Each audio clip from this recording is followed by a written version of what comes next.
As we restore our economy, we will also secure our borders. Over the past 4 years, Kamala has orchestrated the most egregious betrayal that any leader in American history has ever inflicted on our people. That's the border.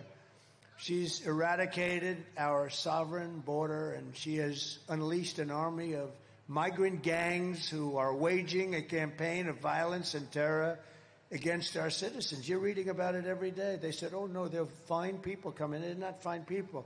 They got murderers. You got drug dealers. Kamala has imported an invasion of criminal migrants from prisons and jails, insane asylums and mental institutions all around the world, from Venezuela to the Congo, and she's resettled them into your communities to prey upon innocent American people. And, you know, a lot of communities have them, and the ones that don't are even more scared because they don't want them. They don't want them. They're saying, please don't send them. And these are rough people. Some of them are really deadly people. One of the deadliest and most vicious migrant gangs that Kamala has imported into our country is the savage Venezuelan prison gang. Isn't that nice? They formed a group in prison. Tren de Aragua, very well known. MS-13's another one that's taking over apartment complexes in Colorado and unleashing a violent killing spree all over America. They've even taken over a place called Times Square in New York City. It's a horrible thing going on in New York. Let's take a look.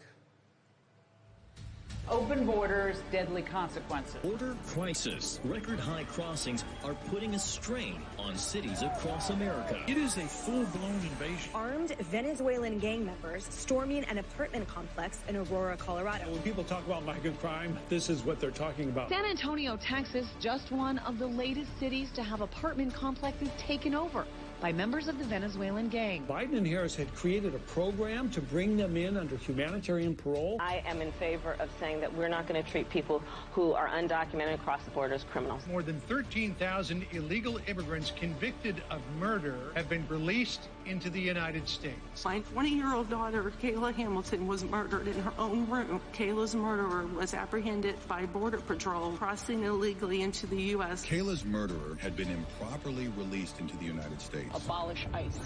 Yeah, we need to probably think about starting from scratch. More than a dozen people suspected of being Tren de Aragua gang members right here in San Antonio. The gang members had been terrorizing the apartment complex. New details in the murder of Laken Riley. The illegal immigrant suspect, who cops say committed the heinous murder, is a Venezuelan national. And was paroled and released into the country by the Biden administration. If they'd all been properly vetted, that probably wouldn't have happened. 2 men investigators say are in the country illegally from Venezuela are charged with capital murder in the death of Jocelyn Nungaray. Martinez and Angel wrapped his arms around Jocelyn's neck, took off her pants, and climbed on top of her. Later strangled Jocelyn to death and then tied up her hands and feet. Court documents suggest a group of men arrested for beating and robbing a Dallas woman last month are members of a Venezuelan street gang. The men threatened to cut off her fingers if she did not cooperate. Manuel Hernandez was booked by Colleyville police just 2 days earlier and released the day before the robbery. A Peruvian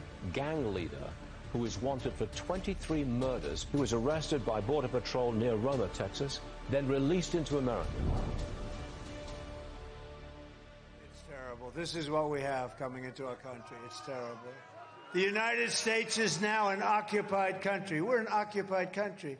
And you don't maybe see it around here as much, and who knows, but you probably will. But all over they're seeing it. And they're also taking Hispanic jobs and black jobs. They're taking jobs from the black population and the Hispanic population.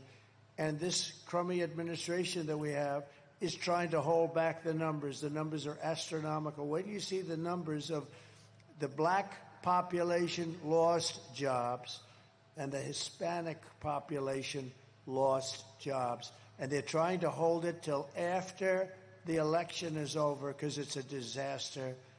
And I think they're going to be forced, just like they had 818,000 phony jobs. Remember that a couple of months ago?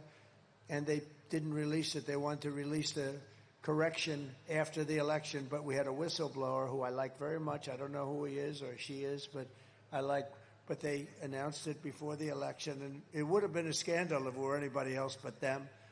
But they created 818,000 phony jobs to pad their numbers. But it will soon be really an occupied country no longer. We're not going to have a country that's occupied. We're an occupied country. November 5th, 2024 will be Liberation Day in America. We're going to have Liberation Day. We're going to get them out. Kamala Harris is so grossly incompetent and unfit that she's obviously disqualified from being the President of the United States. How can you have a President of the United States? And by the way, the Border Patrol